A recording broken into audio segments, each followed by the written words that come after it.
should get us going. You there, Katie? Earth to Katie. Can you hear me now? You can. Okay, I can't hear you. So I think there might be a little button in the corner somewhere that says mute audio or like a little audio. There you go. How about now? Now we're talking. Sorry, I'm just inboxing Laura because she wants to join as well. She's just trying to get the group ID. No problem. Whereabouts are you? Sydney. Oh, okay, cool. Where are you? I'm in Melbourne. Ah, nice. I'm from Melbourne originally. Oh, right. Where from? Mount Martha, Mornington Peninsula. Very nice. Yes. Down there. It's close to Serial Killer Central near Frankston. Right near Frankston. Yes. We lived there at that time. My mum remembers it. I don't. I was too little, but she says that it was very scary. I'll bet it was. Yeah. Wasn't much fun down there for a while. No. And so what led you to move to Sydney? Well, my dad is Air Force, so I've actually lived everywhere. Right. Traveling man. Yes. Awesome. Whereabouts in Melbourne are you? Well, we're in Yallambie, which is a little suburb. Even people in Melbourne go, where? It's sort of Greensborough, Lower Plenty, out that way. So okay. Sort of green, and it's close to Eltham. So it's sort of, you're getting into those hills and, kind of bushy type stuff, but not quite. It's still suburban, but very quiet. So it's a fair way out, but it's like this time my wife's about to take the kids into the city. So it's probably a 20-minute run. Oh, lovely. Yeah, so it's good off peak, and we work from home, so we don't have to miss traffic, so that's good. Yeah. Oh, hang on, Laura's here as well, and Laura's raised her hand. Let's bring Laura in. Come on in, Laura. There she is. Hey, Laura, how you doing? You've got your audio muted in the little corner down there. There's a little button that says unmute your audio. And there you go. Laura! Sorry, I'm hiding in my bedroom because my 9-year-old is downstairs having a fit about not being able to play Fortnite. Oh, dear. Yeah, they will do that. Deny them their toys, they're not happy. Here we go. Hey, now I've just changed to a different view. Do each of you now see the other two people, or is it just one person? I only see you, Dean. Yeah, I only see you as well. Why are you screaming my name? I'm not. I said Laura. Go away. Yeah. So what happens is Zoom automatically switches the camera to the loudest audio signal. So when you guys start talking, so if Laura starts talking, then I will see Laura instead of just the whoever else. So it's all good. Okay. So I can eat without being seen. Yeah, I see you snacking on something here. What are you having? Bacon and egg roll. Oh, why not? I brought a coffee to my morning meeting. Yeah. I've just finished mine. So there you go. So I've tried. Oh, hang on. We got somebody else is now joining in. Hang on. Oh no, that's 1, 2. Yeah, there's one more. No, that's my iPad that I'm using to monitor the call. So have you guys listened to the new one yet? No, I haven't. Did you see what it was about? Yeah. Yuck. Yeah. Oh. It's from what I read on the mega thread, it's going to be pretty brutal. Yeah, I think it could be the worst of all. Yeah. Really? There's a video that goes with it. Well, not goes with it, but there's a video of the group that they're talking about, I think. Yeah, I've seen one photo which was disturbing enough. So they sort of worked their way up to killing people by killing animals, and there's a photo of them kind of holding up this cat that's strung up by its neck, and it's dead, but it's got this horrible death rictus look on its face. It just clearly did not die well, and cruelty to animals, and no one likes that stuff. I think I saw that video doing the rounds a few years ago. Yeah, you probably did. Yeah. That was horrific. Yeah, it was only just recent enough that I think last 10 years or 15 years. So there was easy access to cheap video cameras and that sort of thing. Yeah. And they were into filming themselves. It's like, No. Good, not good. But isn't it funny though how we can all listen to what we listen to, but we can't do cruelty to animals? Yeah, yeah, that's worthy of a Don't exploring. you get me started on the vegans again. Oh, okay. What do the poor old vegans do? They were complaining about that teddy bear chicken reporting the post constantly. And it's like, we talk about dead humans constantly, but a dead chicken is not okay. We got a lot of reports on it. It was pretty funny. Yeah, I don't know what to make of that. It's like, yeah, okay. Well, just enjoy your soy latte, and we'll just take a chill pill. Yeah. Anyway, Do that. yeah. And so whereabouts are you, Laura? I'm in Sydney. I live All right. at the west end of Sydney in Campbelltown. Right. I got a friend just bought out there. Oh, nice. Whereabouts? I don't know specifically, but just there. He just mentioned Okay. there. He'd been living in, I think he'd been renting a place in Surrey Hills, and Oh, wow. yeah, well, Very it was different. just him and his wife, Okay. and he said we could buy a house in Campbelltown for less per month than they were renting in Surrey Hills. Yeah, but they're now at least an hour from town and work and all those kind of things. So Yeah, well, it's a trade-off. see how they go. How long you been there? We've been here now 12 years. Right. My husband grew up here, and I'm from sort of a bit closer to the airport in a city way. But when we met, there was land out here that there wasn't where I was growing up. So yeah. We moved out here. It was great. good. Yeah, we've Excellent. got a bit of yard for the kids and the rest. So yeah, we enjoy it. Yeah, we're a bit the same. We when we first had kids, we were renting this big warehouse in Fitzroy, so just outside the CBD. But the noise got incredible, and we tried to buy it back in the day off the owner, and we nearly got him across the line. God, I wish we had. It was huge. Oh, It was wow. maybe 10 minutes walk from the CBD, and we nearly bought it in '97 for $330, which today would be worth. Jesus, that'd be about 2 million. Exactly right. Yeah. Anyway, so it didn't happen, and we went on a few more years, and then we bought out in the suburbs. We're in Yallambie, which is out near Greensboro, Lower Plenty. So it's a bit further out, but it's very quiet. And I'm sitting here, I'm looking out to all the leafy, trees and valleys and bike tracks and all that sort of thing. So it's good, Oh, good. Yeah. What drew you to true crime?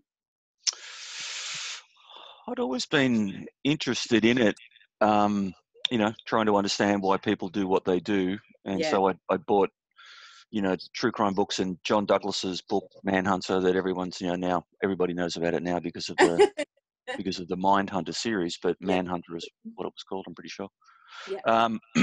And then when I had kids, in particular, I had two girls, 15 months apart. Okay. And then thinking about them, growing up, and obviously, every parent sort of has concerns about the safety of their kids, whether they're male or female, but particularly being female, it's like, I really want to. Why would people why do men do what they do to women? Yeah. If you look at true crime, if you look at all the pods, most of them, kind of violence perpetrated on women by men. Why do people do this? And, you just try and understand that mindset. And it was curious just from an intellectual point of view. So I've read a lot of the, not just John Douglas, but there's another guy, what's his name? Lots of them, actually. They're all behind me, but their names escape me. You've put me on the spot. Oh, there we go. Laura does that. Yeah. I'm good like that, aren't I? You are. Oh, yeah. Harold Schechter. So he wrote a series of books with a one-word title like Deranged, which was the story of Ed Gein, the inspiration for Silence of the Lambs, a guy that used to skin people back in the 1930s. And Robert Ressler read his book, Who Fights Monsters. And, sort of that sort of, sort of the beginnings of those BSU and that sort of stuff was always interesting. My nan had a encyclopedia of Agatha Christie books when I was young, and I used to sneak them and read them. And then when I started in high school, there was a murder mystery English class, Oh, and that cool. was based on Agatha Christie's And Then There Were None, or 12 Little Indians, or whatever it is. And I just, after that, I because I didn't see the end coming, I wasn't adverse enough then to say, right, I think it could be this person or that person. I honestly believed what I was reading the whole way through. So quite a shock at the end of it. And I was like, oh, that's so intriguing and interesting. And after that, I just fell into it. I just started to read, and Mum watched a lot of, like Australia's Most Wanted and things like that, all the cop shows and that kind of stuff. And then Law and Order came out, and then I liked the characters in that, and Yeah. it grew from there. And I ended up in podcast mode because I just don't have time to read anymore. Because I got young kids, they're only 8 and 9. And I'm like you, I'm fascinated by the psychology behind why somebody does what they do and what drives a person to do those kind of things I could never do or think even are possible to do. So, and then you fall into it, dive down all the rabbit holes, and then something like, the Golden State Killer is arrested, and you're already in the middle of this amazing story, and then you get to talk about it with a lot of people, and I like the interactiveness that it can bring as well, I guess. Yeah, it's that was the best opening to a podcast ever when they the GSK, and it was the same week that they caught the killer of the other 2 girls in the US. They finally got that same week and freaked Casey out. So yeah, all right. Well, we've got Leasage joining us as well. We'll bring Lee Sidge. Check that's pronunciation. She's coming in. Hello, Leasage. There she is. Leasage, your audio is muted at the bottom of the screen. There you go. Hi, how are you? Hey, I'm really well. Yourself? Good, thank you. Great. Where are you joining us from? Perth. Hey, welcome, Perth. Oh, that's so early. Yeah. Yeah, 7. that's a commitment. We'll have to send you a roast or something to cook. That's like a little GSK reference there. You need your coffee. No roasts, not today. Yeah. Well, did I see something in the paper the other day about the Claremont killer? Was that just was there a hearing or something this week? I think so. I've been working all week, so unfortunately I haven't had a chance to actually look in any type of papers or anything. Right. But Yeah. I do know that he's been committed to trial. Oh, he's been committed to trial. So he was arrested about 18 months ago. Yeah. But I think that they're right in the middle of, or they're just about ready to launch the trial. So there's sort of pre-trial hearings and so pre-trial stuff happening. So that's been a pretty big issue and case over here. Because even when I was a teenager, I remember all that stuff happening, and there's certain forests down here in WA you just don't go to. Only go to during the day, not during the night, and even during the day you have to be careful, just in case you come over some bones or something. So, Yikes. Wow. Yeah, it's like it's like Belanglo. Yeah, exactly. I was there was a little slideshow that I put together.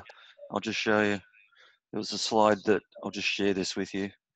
I'm glad you know what you're doing, Dean. I have no idea. I barely even worked out how to unmute myself. But yeah, where is it? Oh, this one. No. There was one there, basically just like, you wouldn't want to be strolling through the Belanglo State Forest just for fun, would you? No. And the dogs are pretty good at picking up bones. Yeah. Was that a Casefile episode where the lady had her dog and the dog kept bringing the bones back? I get confused now because I listen to so many silly podcasts that I can't work out sometimes who's done what. Yeah, that was the one who the last one for Casefile. Not the last one, but it was recent, right? Yeah. Sorry? It was recent. Yeah. Yeah, because I was listening Elaine O'Hara. That's it. Yeah, because I travel for work, so I listen to the podcasts, and you kind of Yeah, that one was that was the one in, was it the UK? Yeah. Ireland, I think. Ireland, that was it. Yeah. Yeah. Those ones are frustrating, aren't they? Where it's, no one can believe that something's, or the authorities don't want to believe something's gone wrong. And you just go, then there was that one cop that kept pushing and was going out into the water in his own time and finding this, the bits and pieces of evidence, body parts and other stuff that had been discarded. And finally the boss is like, oh yeah, maybe something happened here. I don't know if you listen to Australian True Crime. Yes. Yep. And so it was interesting. Charlie Bazina was saying this week that that's the new one. In Australia, there's a perception that it's because of we've all watched so much American TV, but this idea that, you've got to wait 24 hours to declare someone missing is bullshit. He said, you go into a police station and if the person's disappearance is out of character, it doesn't matter an hour or 2 hours, they'll throw resources at it because they know that if it's real, then the longer they wait, the less chance there is of actually finding the person alive. So, and particularly with kids.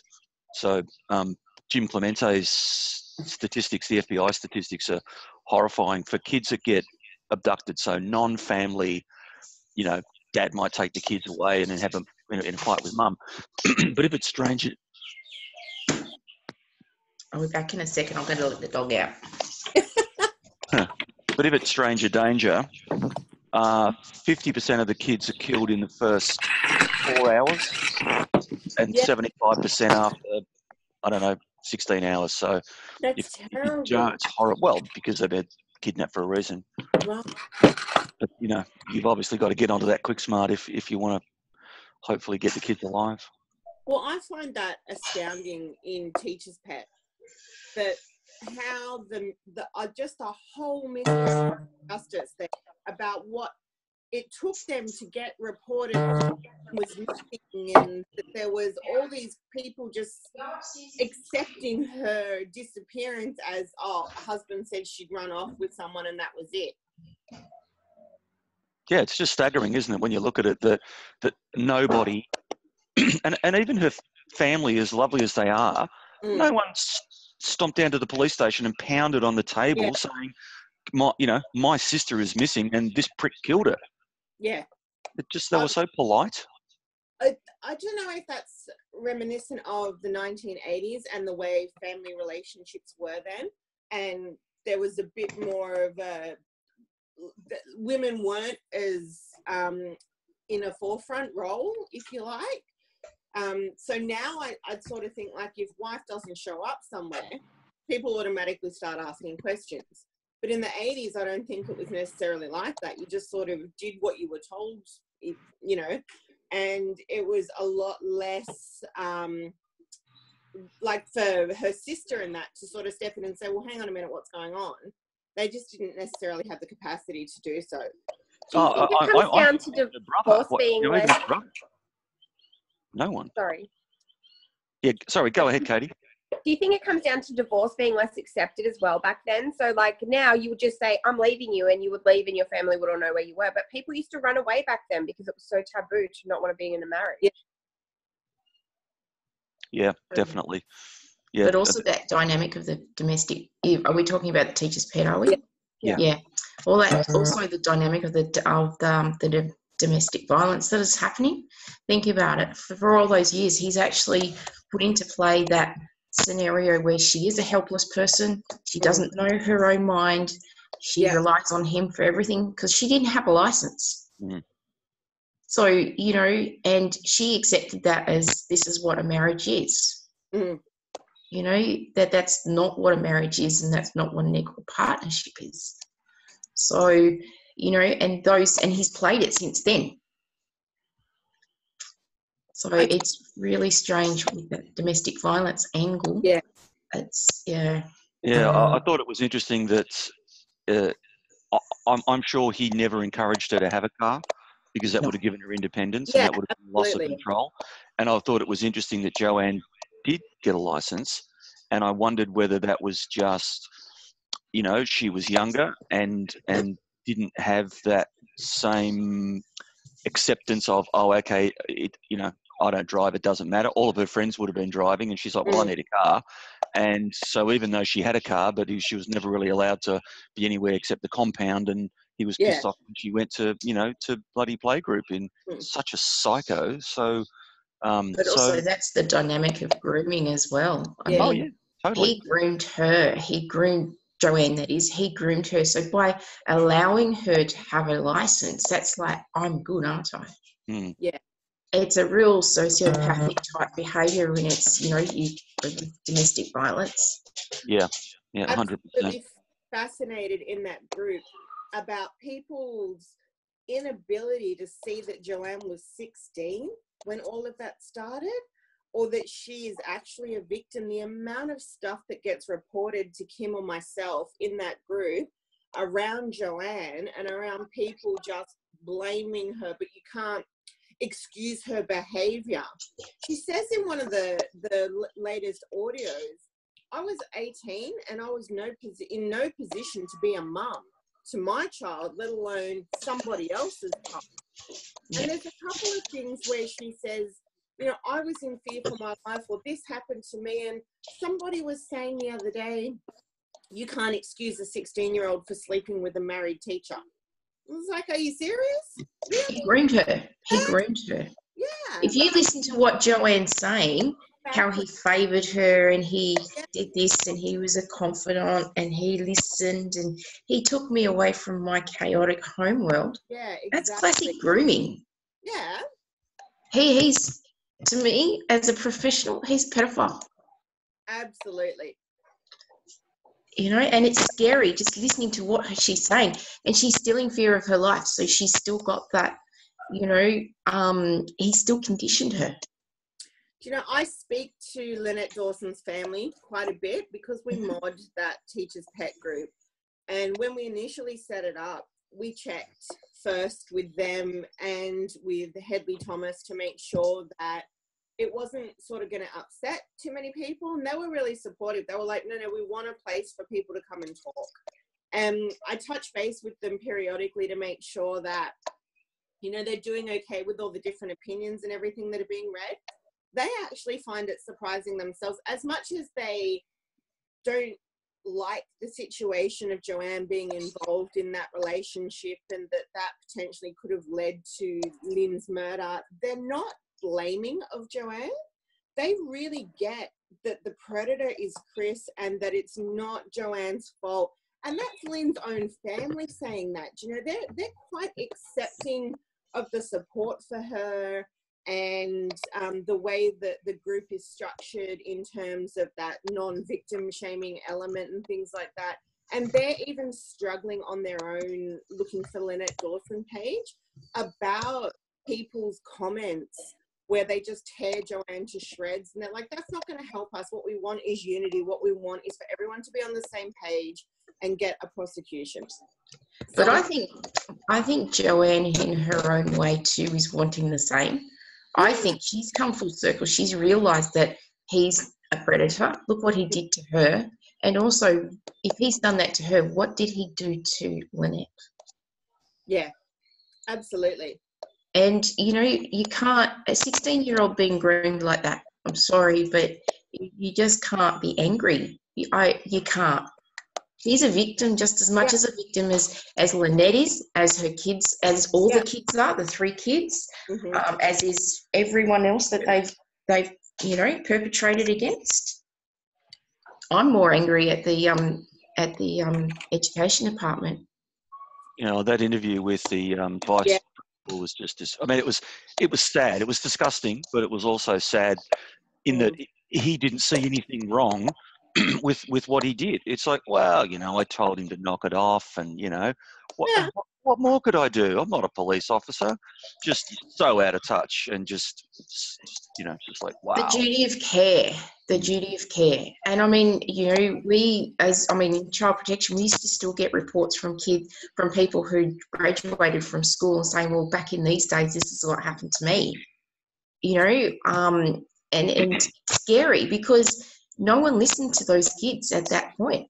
And I heard the other lady talking about all her classmates and, you know, the men who are they're, you know, they're in high-powered jobs, but they're all alcoholics and they're all this and they're all that. And I'm like, just classic grooming, and now their lives are ruined and no one's taking responsibility for it. Yeah. That's what makes me angry, because they're kids. They were innocent kids who should never have been exposed to this. And In some ways, where were the parents? Mm-hmm.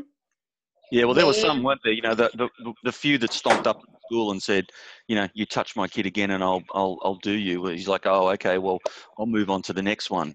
And sometimes I think he's lucky.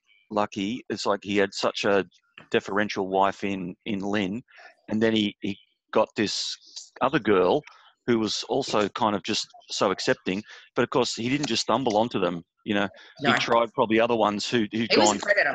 Yeah, no, but he tried other ones, and they've just gone piss off. They're too strong a character for him, and so he you know, he selected, you know, both Lynn probably and Joanne for a reason. And how many did he try that on, and it just didn't work? And then he's gone, oh no, this one, you know, this one's damaged goods, which she was very much. And so, you know, as Headley said in the interview with Mamma Mia, he literally was a white knight for her. Yeah, she just wanted someone to love him, love her. Yeah. It's sad. It's so sad. Well, what do you think with the I mean, I couldn't believe as he went over the evidence of the second coroner's inquest, where Joanne did testify, for the DPP not to proceed after that. The first one was kind of a bit fluffy, but the second one, I just thought, wow, how did they not? The DPP, that's just... And it's just, you couldn't write this stuff, you know. Then it comes out about the current one, who started in, 2005, I think, or 2008, being at school with Dawson. I don't think it matters. Whatever, whoever's in charge of the DPP, I think they're always going to have biases. You look at the Barraville stuff. Those coppers worked hard to get what they had, a brief of evidence, and it supported their claims, and the DPP just said no. Mm-hmm. Lynette Daly, the same thing. It wasn't until that independent review and Four Corners that they said, oh, yeah, maybe we do. And then the jury said, yeah, we did. Yeah, it's to be independent. So important that we have a strong press, isn't it? You know, Four Corners broke so many stories which, you know, kicked off royal commissions and all sorts of investigations, and it's that public view. And there was a thread on one of the lists, I forget which one it was, that I commented in to say, somebody said, oh, do you think all this chat on the social media could poison a trial and give you know, grounds for not getting a fair trial? And it's obviously yes, but it's a fact of life, isn't it? This social media wasn't around 10 years ago when the laws were framed. You can't stop people talking about this, and you've now got a worldwide megaphone called the, you know, internet. And so, you know, Teachers Pet's the biggest podcast even in the US last week. It beat Oprah and even Joe Rogan. So they're all talking about it. So globally, they know what they know. I disagree, though, that would hinder a fair trial, because despite it does have such wide coverage and so many people know about it. I mean, I was talking about it at work the other day and 2 people had never heard of it. So there's still plenty of people that could form a jury and give a fair trial despite the media coverage. Yeah, I agree. Like, not everyone is as in tune with what's going on crime-wise as what, you know, we are. You're saying I'm special? I'm special? There's a reason why the 4 of us are sitting in front of their computers on a Sunday morning at 9:30. Earlier in your case. I might add. Yeah. When yes, exactly. Thanks, Laura. That's a big. That's anniversary. Yeah, happy anniversary. How many years? 12, only 12. But he posted a Bon Jovi song to my Facebook timeline. Went downstairs to deal with fighting kids and left me up here to talk about crime. He's a hero. I mean, I'm not going anywhere anytime soon. He's amazing. Yeah, he's obviously a keeper, that one. Yeah.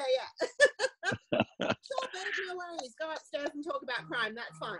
Yeah, we'll have the champers when you come down. Yeah, pretty much. No, we went to a Greek restaurant last night in Leichhardt, some place called Tavanaki, and the owner was Greek Cypriot, and she just looked after the kids, and they were like, I'm in a food coma still from last night, so oh my gosh. It was just course after course after course, and then I came home to see that Casey was late with his episode drop, and so I didn't miss the mega thread, which, by the way, I still can't pronounce, and I'm not even going to try and spell it. So, just call it the Ruskies episode. The Maniacs? Yeah. Did you know say the word? No idea. No. Not even going to try. I'm glad that's not company. Yes. What's that, dogs or something? Anyway. Oh, dear. And so...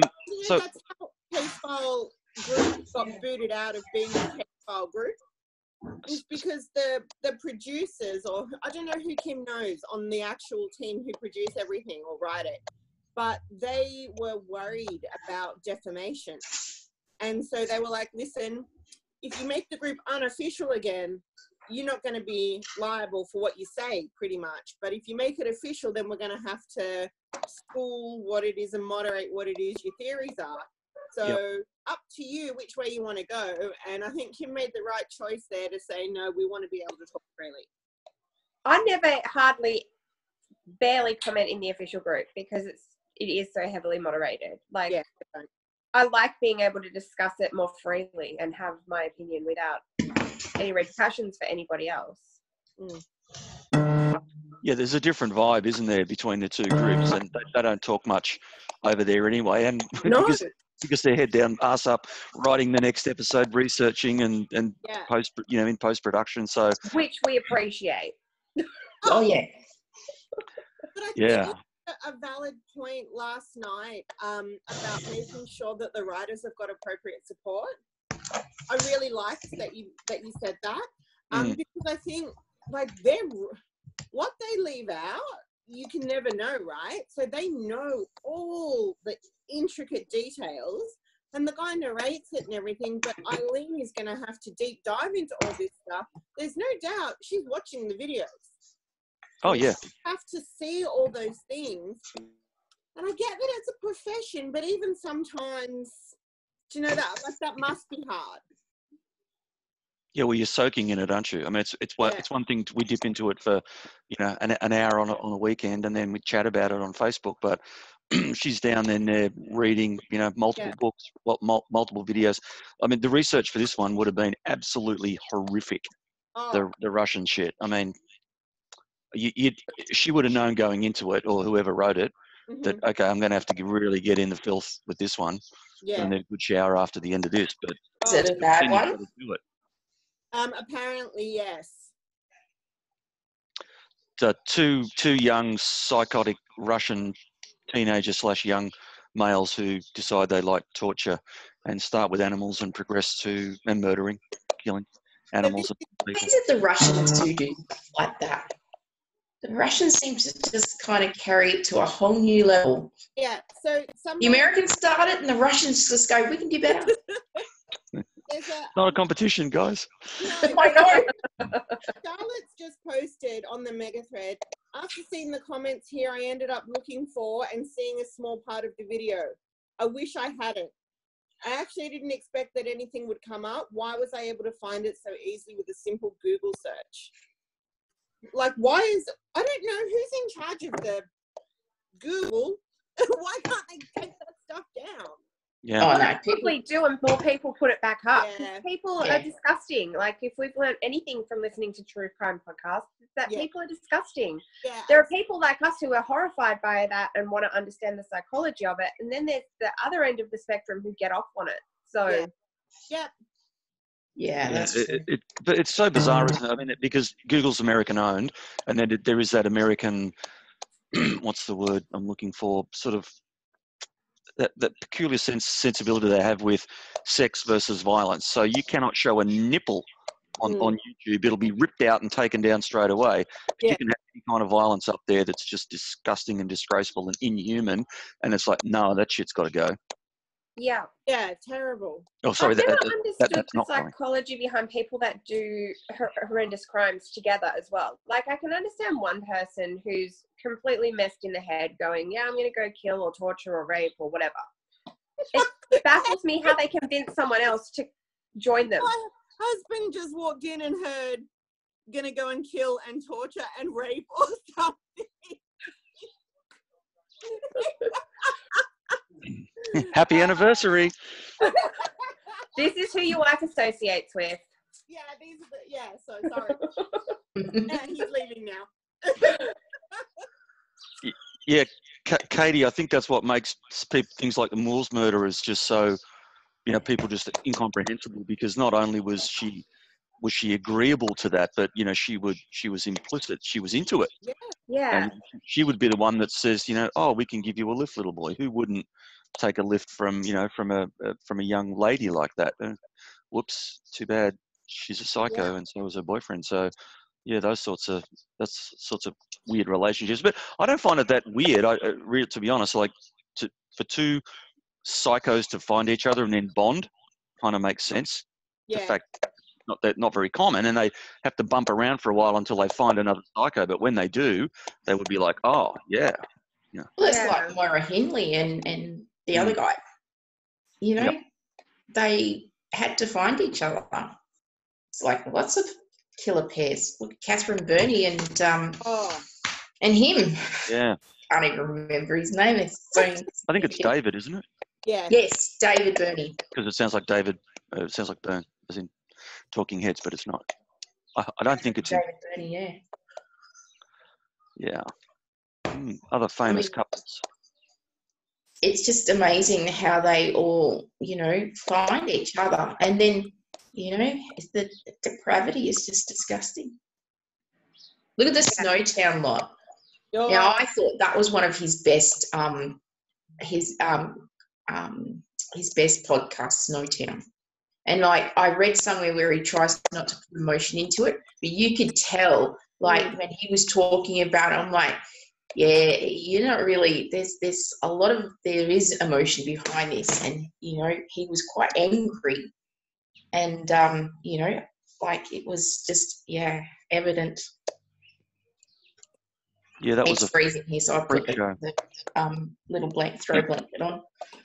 Oh, really? I'm so warm. I'm sitting in the sunshine. It's beautiful. No, dog's gone outside. Like our first warm day in forever. Maybe where you are, it was hot out my way yesterday. I can't even remember what I did yesterday. Maybe it was. No, but I'm like lower Blue Mountain, so it's kind of cold. It's 4 degrees at the moment, but it feels like 1.5. What time is it? It's 20 to 9. Oh, 20 to 8, sorry. Okay. This is the some of the victims from Snowtown. Just a horror show and a freak show, wasn't it? Of the sort of lost people that they stumbled almost like a spider's web, and they were just treated like meat. And like True Predator, he picked vulnerable people, and how they got away with it. I'm still trying to figure it out. Anyway, thought I'd show you that. That's cool. Thank you. Yeah. All right, so what's on for the rest of the day, gang? We know what you're doing, Laura. You're obviously off celebrating. I'm actually going to clean the house and listen to podcasts while Warren takes the kids out for soccer. Wow, romantic. Yeah, no, we celebrated last night, so I figured that's kind of good enough. Excellent. And now, is it Leasage? It's Lisa. Lisa. Oh. Yeah. Was that a typo? Or are you just messing? No.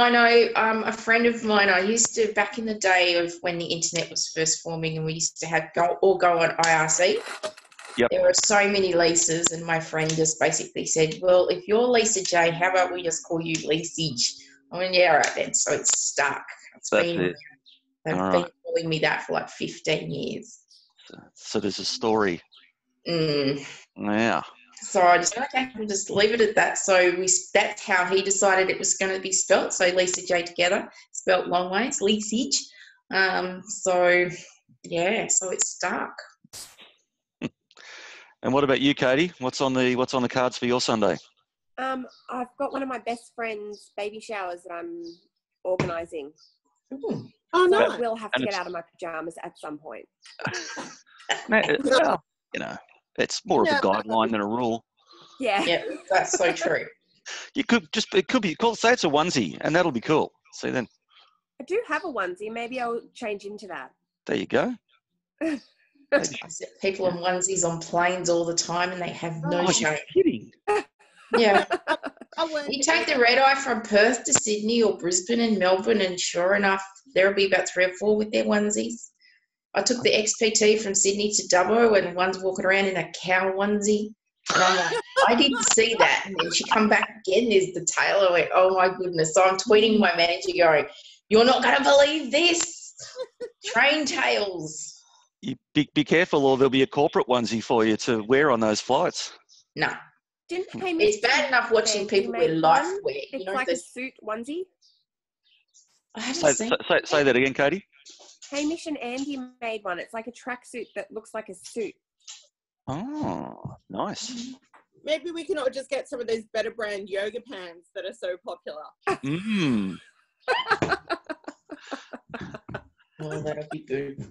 Yeah, and enjoy our Blue Apron meals while we're sitting there and in the active wear. I had to look those up. I thought it was a joke. That you're talking about the sort of stretch pants that look like they got pockets and stuff like that. Yeah, I was like, oh, okay, all right, why not? Yeah, no, the latest ones too, the active wear, life wear stuff. Yeah, you should see. It's a whole new world, this travelling business. Hey, was I the only one that when Headley was talking about how he got started the podcast, it's like, I want a ladder. I've got to go up into the little hole over his carport. What other cool shit has he got up there? Do you hear the story? He's like, he had this little box in his carport, and he sent his son up. He said, oh, I've got all this stuff up in the little hatchway over my carport. And I sent my son up to bring it down, this box of stuff that was labelled Lynn. And I'm thinking, wow, there's a whole podcast out of one box. What other cool shits he got up there? Alan Clark. Have you guys listened to Unravel by Alan Clark? Yeah, oh my God. No. He did something similar. He's been carrying a box to his different, like he's worked for SBS, NITV and ABC and different things. And he's been carrying this box of evidence, well, not evidence, but box of stuff in regards to this case for years. And it wasn't until just lately, he's similar to Headley, he just opened it and said, no, we have to do something about it. So It's amazing how many ideas have come out of something like a little box. Has that finished yet, or is it still going? Yeah, no, it's finished. Oh, great. Because I've got them all, so now I can start to listen, because I started to listen to the first one and I thought, this sounds really good. It is. So much, I was like, no, I'll wait and I'll binge it. No, it is good, and it actually raises more questions in regards to what happened, and also the police investigation. And again, it brings up that, the questions about what ifs, what if. It's sad, right? It was terribly sad. I think it's any of the podcasts that we listen to where they actually interview friends or family, I find them sometimes a little bit more challenging because I get emotionally connected to some of it.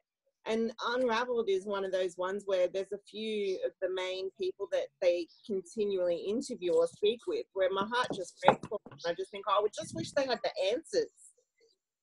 But it also speaks to the tenacity of the family members and the friends who haven't given up. They have provided a voice for that person, and they're not giving up until they have justice, which is like the teacher's pet. She's got the friends and the family who are going, well, we're not quitting until we get some sort of justice or outcome.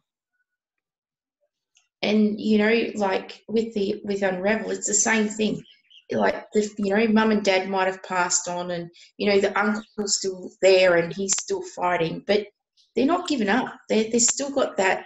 We're going to do this, and we're going to stay, and we're going to make someone accountable, and their voices aren't lost. And I think that speaks to the resilience of the family members. And that for me is why I listen to the podcast, because the families, these victims need a voice, and the families are their voices. Mm. Yeah, we have to constantly remember that it's entertainment's a fluffy word, but really it is a kind of an entertainment for us. But for all of those families, it's horrific. It's ongoing, for Lynn's family and for even for the unsuspecting family members, the Dawsons, right? Not Paul and Chris, obviously.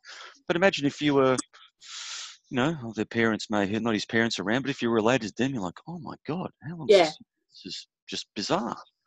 We've got a new member here, or a new what do you want to trying to say? Here we go. Luxuria. Is that a name? Is that a real name, Luxuria? Come on in. There's no video, and your audio's muted, Luxuria. So in the bottom corner of your screen, there's a little button. Looks like a microphone. It's got a red line through it. Just tap that or touch it, and you've got your audio muted as well. Well, we can't see you or hear you. Can you chat? Can you use the little chat icon? Here we go. We are. Excuse me. Luxuria, are you there? Are you there? Come on. You cannot. I don't want to chat with Kate. I want to chat with everyone. All panelists. Sorry, Kate. Luxuria. Looks like it's not working. All right. Well, if she can get herself sorted, he or she can join us. Luxuria, I'm assuming it's a nom de plume, but anyway. Sorry, where were we? I'm looking at the Teacher's Pet podcast. Sorry, I think about this, but I'm looking at it like there's former students from Cromer High who come on, and they're like, some of them are going, yeah, we knew this was happening, and others were like, I didn't even know. I live in my own dream world. I hate to say this, but I'd probably be one of those who would sit there and go, yeah, I didn't know anything happened. Like, I lived in my own little land at high school. If anything did happen at high school, I'd have no idea. I was at the local butcher's the other day, and one of the girls that serves there, she's about 20-something, and she was into true crime. She mentioned something about true crime. I said, have you listened to Teacher's Pet? And she said, no. And I said, oh, blah, blah, blah, blah, blah.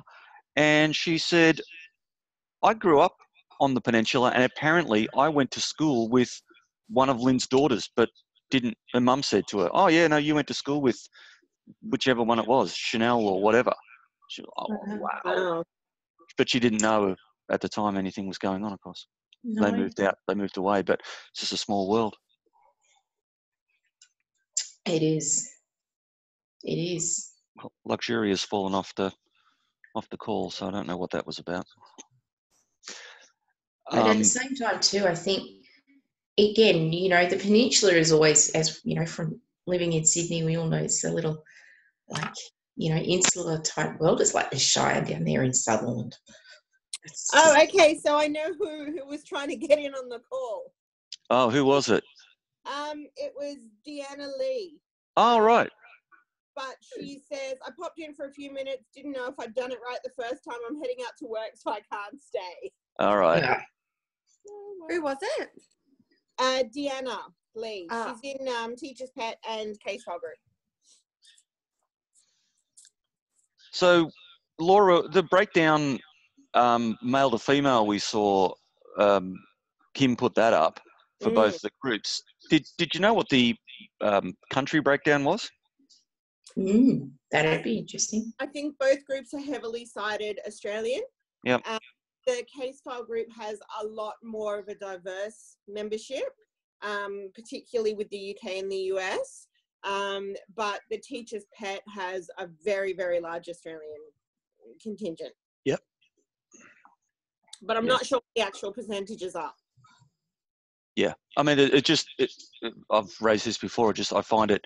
I would not have thought that a true crime group like this would be so amazingly heavily skewed to women.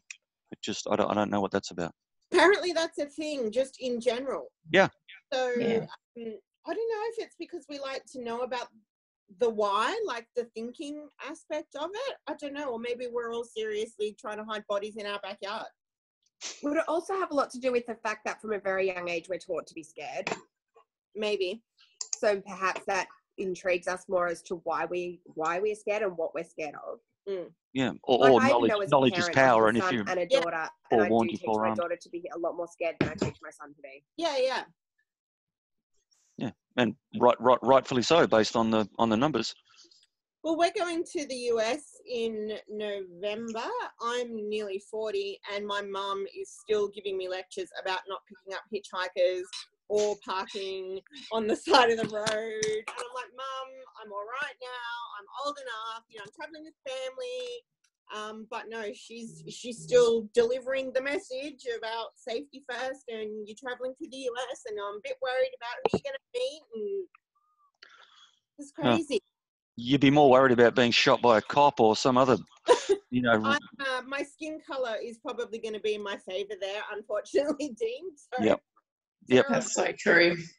A friend of mine's a filmmaker. She's just been traveling through the US with some Aboriginal women on some sort of official, kind of a thing. I don't know what it was, but it was art related, I think. and she's traveled the world. She's a filmmaker. She's shot on the run in places like Kashmir and the Middle East and Base Camp Everest and Outback. And she said, I'm, planning to go in the US with these 3 black women. And she said, I'm more worried about this trip than I have been about anything. And it's just a sign of the times over there. It's not a good place, is it? Sad, isn't it? Yeah, it's terrible. Where are you headed to? I went over to the US in October and I felt safer. I won't go now. Yeah. Yeah, who knows where that's going. Sad, because I did like the US and I want to go to New York, but I don't feel safe. I'd rather go to London or Canada. I've been to Canada, but I prefer to go back to London. Take my chances with the terrorists. So we went to Israel. Felt safer in Israel. Wow. Mm. Yeah, that's. Was that for work? No, we went over there for it was World Youth Day in 2000 and something or other, 11, I think. So we went over there for that. Oh, cool. Dean, to answer your question, we're driving from Las Vegas to Portland. We've got some friends that I met online in Portland, and we're going to spend Thanksgiving with them. Awesome. Road trip. Yeah, it's pretty cool.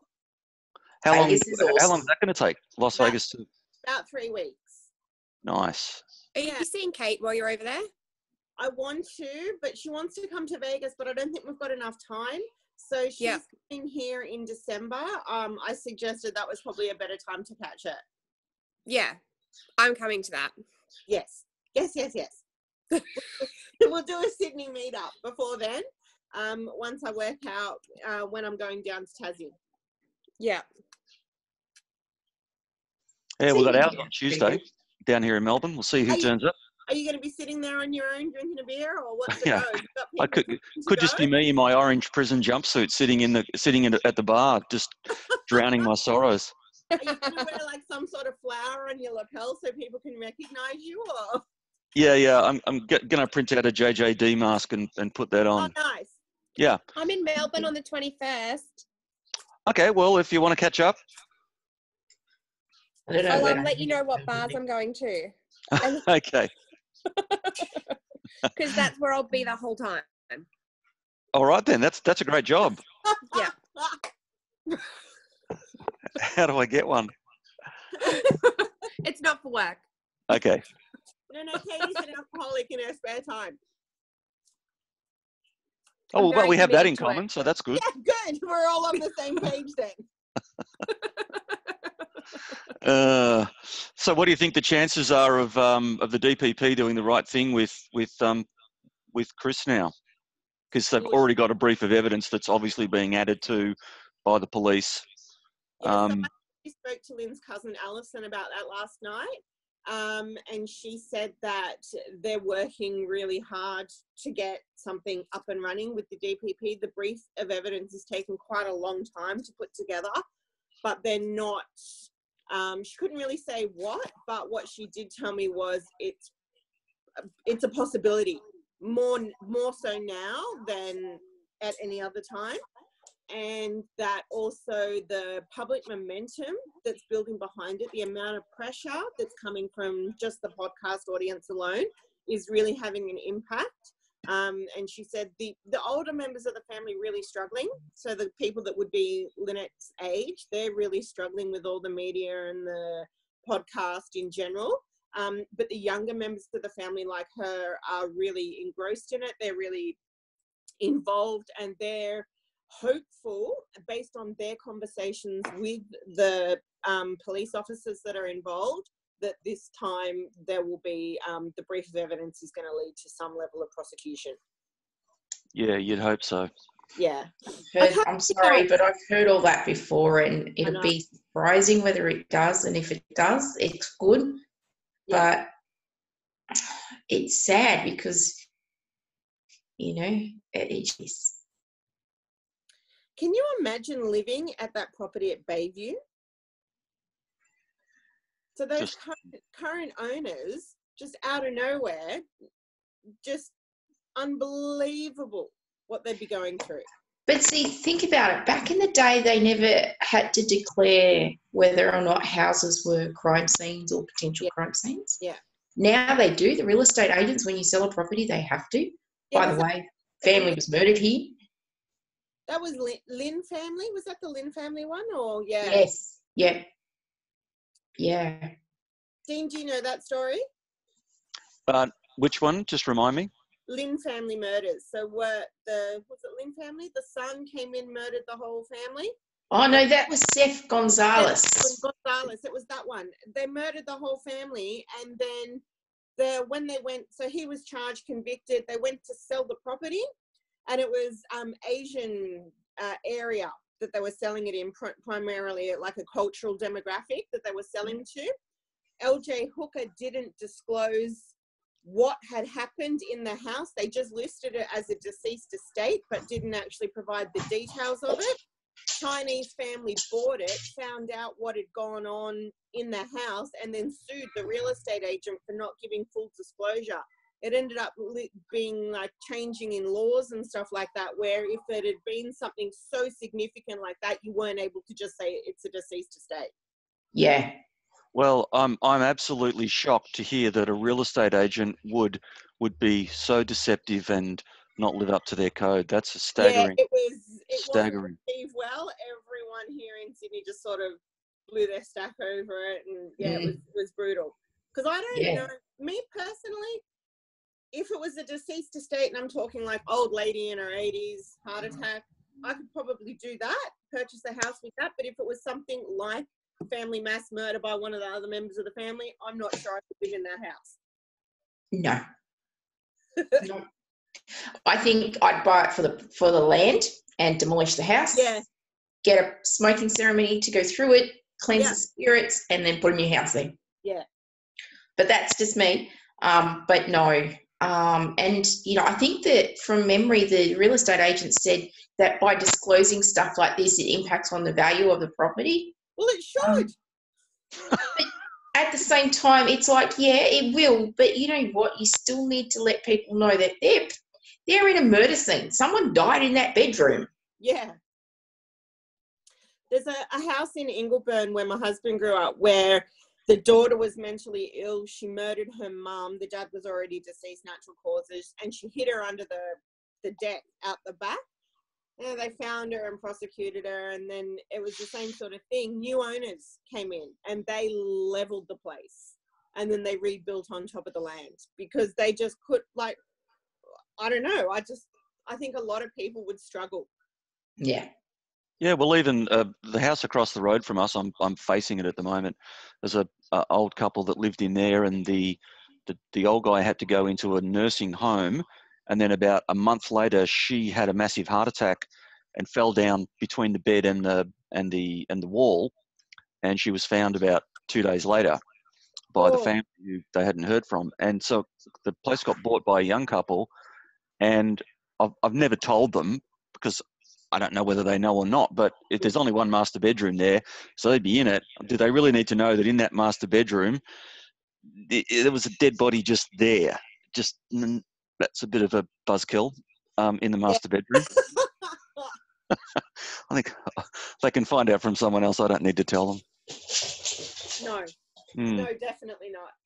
It was lovely meeting you guys. I'm going to head off now and do some parenting before they leave for the day. Yep, perfect. So, we're right on the hour. Yep. Oh, gosh. Are we? Oh, Yep. time flies when you're having fun. Thank you so much for setting this up, Dean. It was a pleasure. Thank you, Dean, so much. No, great to meet you, ladies. And I might put the recording of this up on YouTube and maybe post that into the group. And if you guys are cool with that, is that Yeah, cool? no, that's all right. He's phone died, but I'll tell her to be cool with it. Yeah, okay. And hopefully we'll get some more people along. I might have to email Nick Bilton and get him to dangle him as a carrot and come on. Oh, wow, there you go. All right, great to meet you guys. See you later. All right, nice to meet you. See you later. Bye. Have a good day. See ya.